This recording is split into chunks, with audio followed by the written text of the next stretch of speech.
মনে করি বাংলাদেশের ইতিহাস, মুক্তিযুদ্ধের ইতিহাসবিদদের লেখা উচিত। তাহলে বোঝা যাবে কার কখন কিভাবে কোন সময় কোন ভূমিকা ছিল। যদি ৭১ সালে ফেসবুক থাকতো, যদি ৭১ সালে সোশ্যাল মিডিয়া থাকতো, তাহলে হয়তো দেশ স্বাধীন হতো নাকি আমরা জানি না। মাননীয় স্পিকার, বিএনপি এমন একটি দল যেই দলের নেতা কর্মীরা আইডেন্টিটি গোপন করে রাজনীতি করে নাই, বট বাহিনী দিয়ে, স্ট্যাটাস দিয়ে, মানুষকে ছোট করে, আজে বাজে কথা বলে ভাইরাল হয়ে রাজনীতি হয় না। মাননীয় স্পিকার, আমি আপনাকেও ধন্যবাদ জানাতে চাই। দেশ ও জাতি আজকে গর্বিত যে একজন বীর মুক্তিযোদ্ধা আজকে স্পিকারের আসনে বসে আছে। আমরা আজকে গর্বিত। আমি মাননীয় সংসদ নেতা, দেশের প্রধানমন্ত্রী জনাব তারেক রহমানকে ধন্যবাদ জানাতে চাই। মাননীয় স্পিকার, আমাদের দেশের একটা দুর্ভাগ্য হলো আমরা দেখেছি রাজনৈতিক দলের নেতারা বা নেত্রীরা ইতিহাস লিখতে চায়। যখন আমরা ইতিহাস লেখার চেষ্টা করি, যেমন আমরা দেখেছি গত ফ্যাসিবাদ আওয়ামী লীগ সরকার নিজের আপন মনের মাধুরী মিশিয়ে ইতিহাস বিকৃত করেছিল, সেই ইতিহাস যখন আমরা লিখতে চাই তখন আমরা আপন মনের মাধুরী মিশিয়ে ইতিহাস লেখার চেষ্টা করি। আমি মনে করি বাংলাদেশের ইতিহাস, মুক্তিযুদ্ধের ইতিহাসবিদদের লেখা উচিত। তাহলে বোঝা যাবে কার কখন কিভাবে কোন সময় কোন ভূমিকা ছিল। রাষ্ট্রপতির ভাষণ, কোন রাষ্ট্রপতির ভাষণ? রাষ্ট্রপতি সেই রাষ্ট্রপতি যে রাষ্ট্রপতি আমাদের জুলাই যোদ্ধারা যারা শহীদ হয়েছেন, যাদের রক্ত দিয়েছেন ১৭ বছর ধরে, যে সকল বিএনপির নেতাকর্মীরা প্রাণ দিয়েছে, গুম হয়েছে, খুন হয়েছে, তাদের রক্তের বিনিময়ে আমরা যে ৫ই আগস্ট পেয়েছিলাম, তারপরে যে ইন্টারিম সরকার এসেছিল ডক্টর ইউনূসের নেতৃত্বে, সেই সরকার যেই রাষ্ট্রপতি শপথ পড়িয়েছিলেন সেই রাষ্ট্রপতির ভাষণ, এবং সেই সরকারে আমাদের যারা এখানে সামনে বসে আছে আমার ছোট ভাইরা, তারাও ওই সরকারের সদস্য ছিলেন। যদি রাষ্ট্রপতি অবৈধ হয়, যদি রাষ্ট্রপতির ভাষণ অবৈধ হয়, তাহলে তৎকালীন সরকারও কিন্তু অবৈধ হয় নাকি সেটা ভেবে দেখতে হবে। কোন রাষ্ট্রপতি? সেই রাষ্ট্রপতি যেই রাষ্ট্রপতি এই মজলুম, আজকে আমাদের মাননীয় বিরোধী দলের নেতা উনি সবসময় একটি কথা বলেন যে এই সংসদ মজলুমদের সংসদ। সত্য কথা, ১০০% সত্য কথা।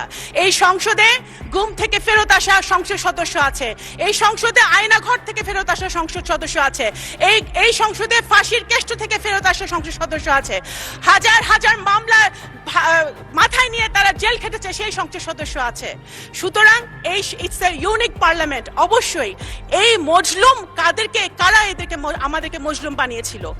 গত ফ্যাসিবাদী সরকার যারা আমাদেরকে মজলুম বানিয়েছিল, সেই মজলুমের পার্লামেন্টে মজলুম দ্বারা নির্বাচিত রাষ্ট্রপতি এসে যখন ফ্যাসিবাদের বিরুদ্ধে কথা বলে, গুম খুনের বিরুদ্ধে কথা বলে, গণতন্ত্রের পক্ষে কথা বলে, শহীদ জিয়ার পক্ষে কথা বলে, বেগম খালেদা জিয়ার গুণগান গায়, বিএনপির গুণগান গায়, সেটা অবশ্যই আমাদের আন্দোলনের সার্থকতা।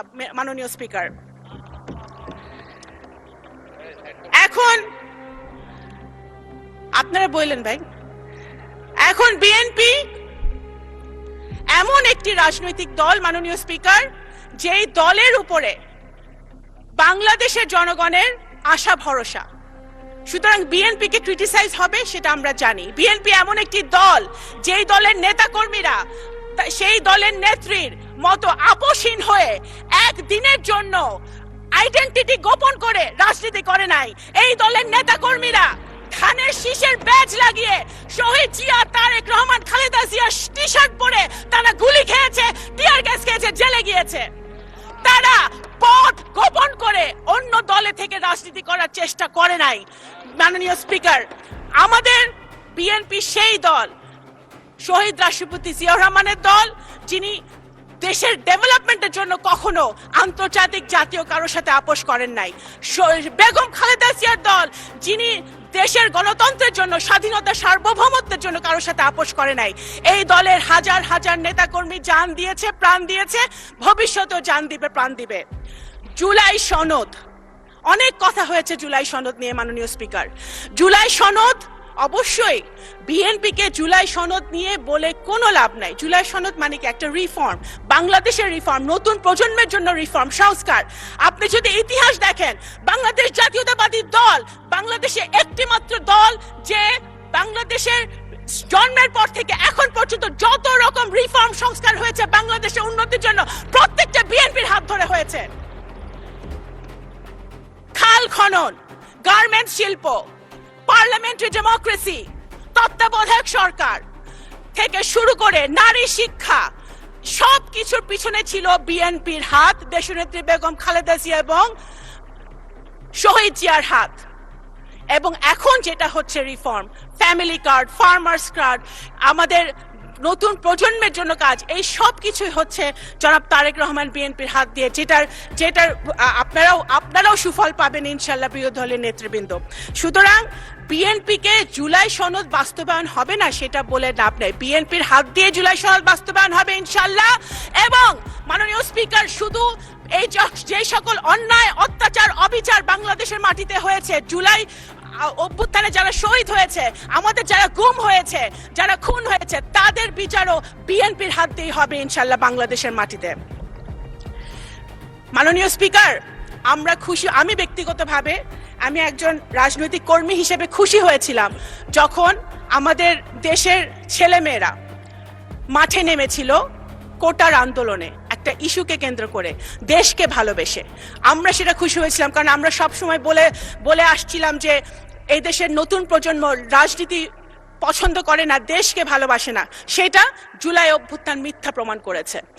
কিন্তু আমরা এটাও দেখেছি জুলাই সনদের পর, জুলাই অভ্যুত্থানের পরে, 5ই আগস্টের পরে যে সরকার গঠিত হয়েছে, সেই সরকারে আমাদের যারা নবীনরা ছিলেন, আমাদের ভাইরা ছিলেন, তাদের বিরুদ্ধেও আনফরচুনেটলি গত 1.5 বছরে দুর্নীতির অভিযোগ উঠেছে। এটা কিন্তু মাননীয় স্পিকার, যখন আমরা নতুন বাংলাদেশের কথা বলি, নতুন অভ্যুত্থানের কথা বলি, নতুন প্রজন্মের কথা বলি, তখন আমরা এই জিনিসটা আশা করি না। আপনারা শুধু ফেসবুকে স্ট্যাটাস দিয়ে ভাইরাল হওয়ার জন্য বড় বড় কথা বলে পলিটিক্স হয় না মাননীয় স্পিকার। দেশের জন্য যদি কাজ করতে হয়, দেশের জনগণের জন্য যদি কাজ করতে হয়, সরকার, বিরোধী দল সরকারের একটি অত্যন্ত গুরুত্বপূর্ণ অংশ, যদি সরকারে থেকে কাজ করতে হয় তাহলে এক্সপিরিয়েন্স যেমন দরকার, সাহস যেরকম দরকার, বুদ্ধিমত্তাও সেরকম দরকার। বিএনপি এমন রাজনৈতিক দল যে ফেসবুকে রাজনীতি করে না, তারা রাস্তায় গুলি খেয়ে তারা রাজনীতি করে, শুধু বট বাহিনী দিয়ে, স্ট্যাটাস দিয়ে, মানুষকে ছোট করে, আজে বাজে কথা বলে ভাইরাল হয়ে রাজনীতি হয় না। যদি 71 সালে ফেসবুক থাকতো, যদি 71 সালে সোশ্যাল মিডিয়া থাকতো, তাহলে হয়তো দেশ স্বাধীন হতো নাকি আমরা জানি না মাননীয় স্পিকার। আমি একজন মুক্তিযোদ্ধার সন্তান, আমি এতটুকুই বলতে পারি মুক্তিযুদ্ধ নিয়ে যে মাননীয় স্পিকার, আপনি একজন বীর মুক্তিযোদ্ধা।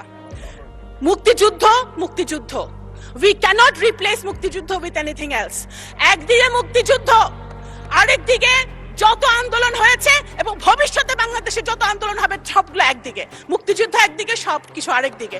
মুক্তিযুদ্ধকে এবং আমি একজন মুক্তিযোদ্ধার সন্তান হিসেবে বলছি, এবং আমি রিলেট করি। আমার সামনে বসে আছে যারা, নাহিদ বসে আছে, আমাদের হাসনাত বসে আছে, যারা মাননীয় সংসদ সদস্যরা বসে আছে, আই এম সরি, আমি ওদের সেন্টিমেন্টকে আমি রিলেট করি। আমরাও চাই আমরাও চাই যে আমাদের সন্তানরা একটি নতুন বাংলাদেশে বসবাস করুক, যে বাংলাদেশে আইনের শাসন থাকবে, খুনের বিচার হবে, ন্যায় বিচার প্রতিষ্ঠা হবে, বাংলাদেশ গুণগতভাবে উন্নয়নের শিখরে উঠবে। সেটা ইনশাল্লাহ আমরা যদি ঐক্যবদ্ধ থাকি, কাদা ছড়াছড়ি না করি, আমাদের এই পার্লামেন্ট থেকে ইনশাল্লাহ সূচনা হবে ইনশাল্লাহ। আসসালামু আলাইকুম। ধন্যবাদ মাননীয় স্পিকার। ধন্যবাদ মাননীয় প্রতিমন্ত্রী।